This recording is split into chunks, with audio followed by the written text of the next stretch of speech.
Did you know that Walt Disney wanted Sleeping Beauty to be a moving illustration?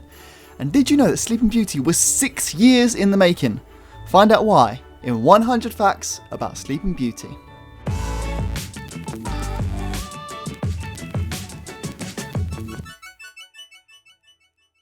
I think animators now, whether it's my generation or the next generation, we all have a sense of awe of Sleeping Beauty.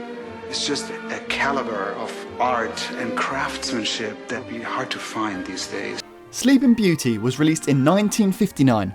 It is the 16th Disney animated feature film. Walt Disney wanted this film to be the most artistic film yet. He wanted it to be a moving tapestry. The 1950s were an incredible decade for Walt Disney. Cinderella had been a huge hit, and it was this time period that Walt was creating his own idea for an amusement park, one that he would later title Disneyland. Walt wanted to go beyond a regular animated film. John Hench made some drawings to represent what he felt the film should look like. Every frame in Sleeping Beauty, even if you were to stop the film anywhere in the course of its projection, you would get a perfectly beautiful, composed image, just something you could almost frame and hang on the wall. Walt Disney was a huge fan of Mary Blair and loved her concept art. Mary Blair is known for her bold concept art with incredible use of colour and shapes. Walt didn't feel like her amazing artwork was transferred to the screen. He felt like her artwork was always lost in the final film. Disney decided to hand the reins of Sleeping Beauty to Ivan Earle. He wanted a highly detailed background similar to medieval art. Walt saw something in this and thought this could be the next evolution in art. Because of the artistic depth in Earle's backgrounds, it was decided for the characters to be stylised so they could appropriately match the backgrounds. While the layout artists and animators were impressed with Earle's paintings, they eventually grew depressed at working with that style, and many of them regarded it as too cold, too flat, and too modernist for a fairy tale. This sometimes caused disagreements with the animators and caused them a few issues. The styling of Sleeping Beauty became an issue because it just seemed to sometimes overtake the animation. And of course, animators want the audience to focus on their characters, not on the background. The background that's appropriately named the background. Frank Thomas would complain to Ken Peterson, head of the animation department, about Earle's very rigid designs because of the effect it had on the animator. Peterson would respond that the design styles was Walt's decision, and that like it or not, they had to use it. Because of this, Thomas developed a red blotch on his face and had to visit the doctor each week to have it attended to. Production designer Ken Anderson also complained, saying, "I had to fight myself to make myself draw that way." Another character animator on Aurora claimed their unit was so cautious about the drawings that the cleanup animators produced one drawing a day, which translated into 1 second of screen time per month. Some animators felt that it was too busy and you couldn't see the characters. Animators had been very protected at Disney, and for the first time they had some conflict. And Ivan actually said, no, I want to have a huge influence in styling the characters and actually do all the color modeling on them. And you couldn't argue with him about it because Walt picked him. Oh dear, what an awkward situation. But sometimes his colors didn't work to the advantage of our characters, and so we had some minor battles over that. Ivan wanted full control of the colour palettes. The animators felt like sometimes Ivan's decisions did not work with the animation.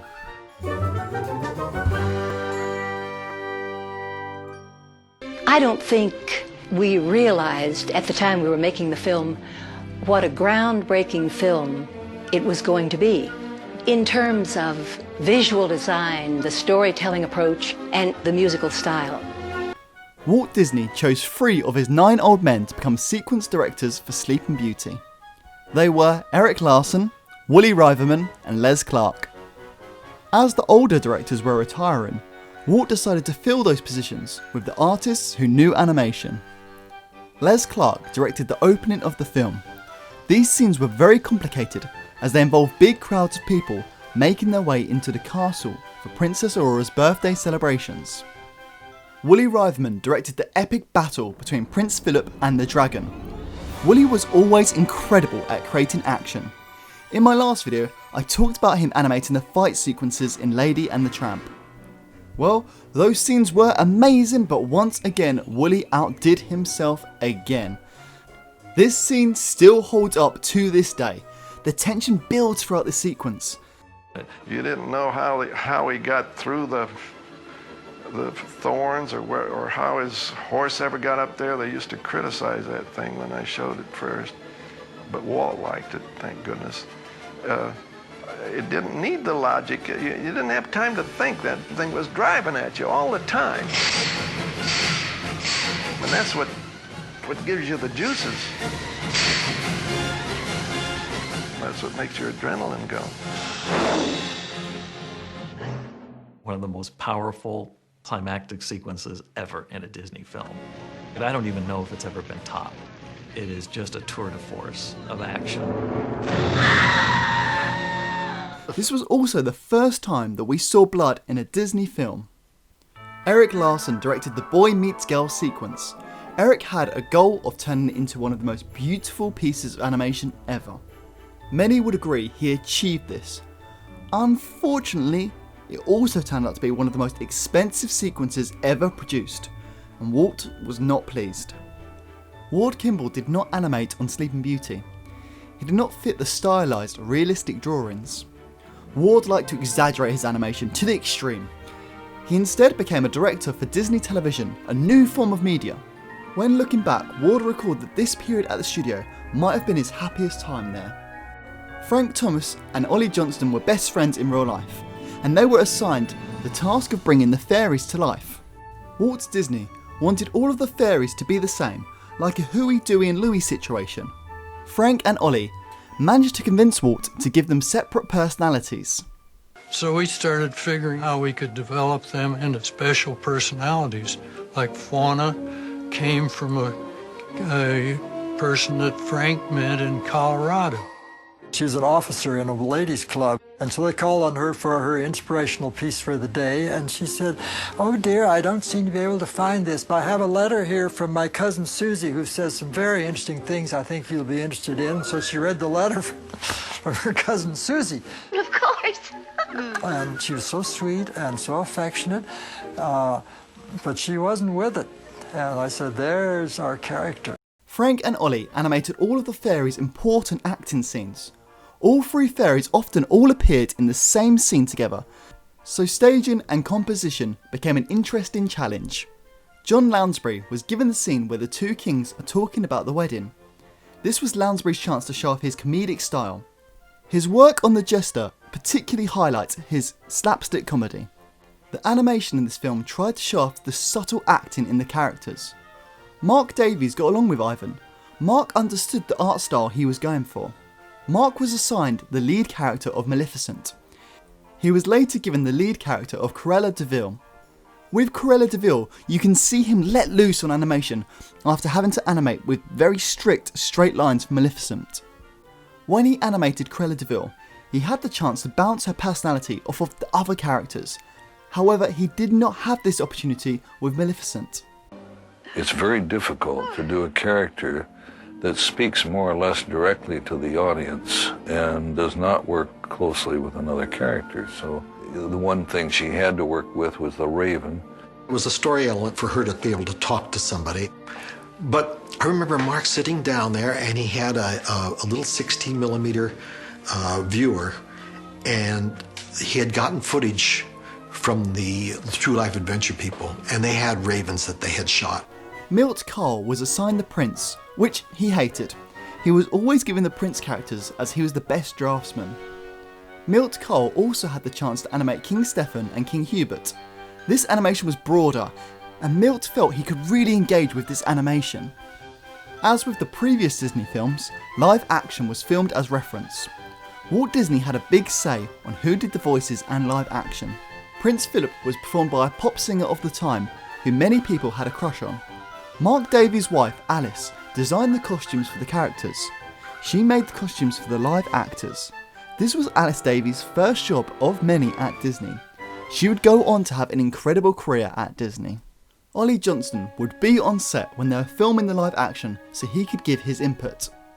I was on the stage while we were shooting the live action, get my input into it and how I wanted to see them do something. I wanted it as broad as it could be and give me the most inspiration.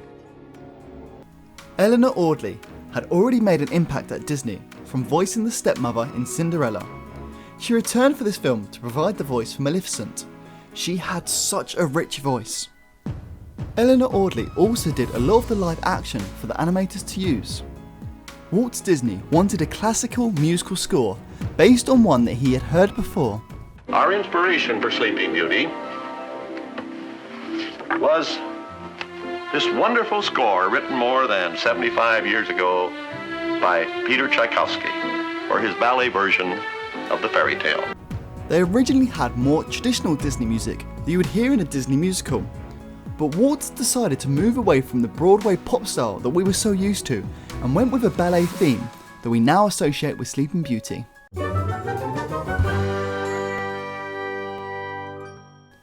During its original release in January 1959, Sleeping Beauty grossed approximately $5.3 million in theatre rentals. However, Sleeping Beauty's production costs totaled $6 million and made it the most expensive Disney film up to that point. It was over twice as expensive as the 3 previous Disney animated features, Alice in Wonderland, Peter Pan and Lady and the Tramp. The high production costs of Sleeping Beauty resulted in the company posting its first annual loss in a decade. Because of this, there were massive layouts throughout the animation department. Like Alice in Wonderland, which was also not successful in its first run at box office, Sleeping Beauty was never re-released in Walt Disney's lifetime. However, it had many re-releases over the decades. The film was re-released in theatres in 1970. It had a further reissue in 1986 where it grossed $15 million. Sleeping Beauty was released on VHS, Betamax and Laserdisc on October 14th, 1986 in the Classics collection. I always laugh about Laserdisc, I don't know why. I don't even remember anyone owning a Laserdisc. I just want to find one. I really want to see one in real life. During its 1986 VHS release, it sold over 1 million copies. I've said this before and I'll say it again. VHSs made so much money. The film underwent a digital restoration in 1997, and that version was released to both VHS and Laserdisc in widescreen as part of the Masterpiece Collection. A Platinum Edition release of Sleeping Beauty as a 2-disc DVD and Blu-ray was released on October 7th, 2008. This made Sleeping Beauty the first entry in the Platinum Edition to be released in high definition video. This release is based upon the 2007 restoration of Sleeping Beauty from the original Technicolor negatives. Aurora is one of the 7 princesses of Heart in the popular video game Kingdom Hearts. Maleficent is a villain in multiple Kingdom Hearts games. The Good Fairies also appear in Kingdom Hearts 2, giving Sora new clothes. Isn't it amazing to see Frank and Ollie's animations still have life and go on many years, many decades after they've gone? What an incredible legacy to have, and they've left their mark forever. Sorry, just got really deep there. In 1955, when Disneyland opened, Walt wanted to promote the film by calling the park's icon Sleeping Beauty's castle. This was 4 years before Sleeping Beauty would be in the cinemas. It was originally going to be called Snow White's Castle, but Walt wanted to promote something new. An indoor walkthrough exhibit was added to the empty castle interior in 1957. Guests could walk through the castle and view story moments of scenes from the film. Disneyland Paris has a variant of Sleeping Beauty's castle. The version found at Disneyland Paris is much more reminiscent of the film's artistic direction. The castle features an animatronic dragon designed to look like Maleficent's dragon form. The dragon is found in the lower level dungeon. Princess Aurora is a meetable character and makes regular appearances in the parks and parades. If you are lucky, you can also see Prince Philip, Fauna, Flora and Merryweather, Maleficent and her goons in the parks as well. There have been many floats in the parades for Sleeping Beauty. One of my favourites is the dragon version of Maleficent that breathes fire. Maleficent is featured as one of the villains in the nighttime show Fantasmic, at Disneyland and Disney's Hollywood Studios. Fantasmic is one of my favourite shows to watch in the Disney parks. Maleficent's goons appear in the cartoon studio lot in the film Who Framed Roger Rabbit. Princess Aurora, Prince Philip, Flora, Fauna and Merryweather were featured as guests in Disney's House of Mouse, and Maleficent was one of the villains in Mickey's House of Villains. I've mentioned it before and I'll mention it again.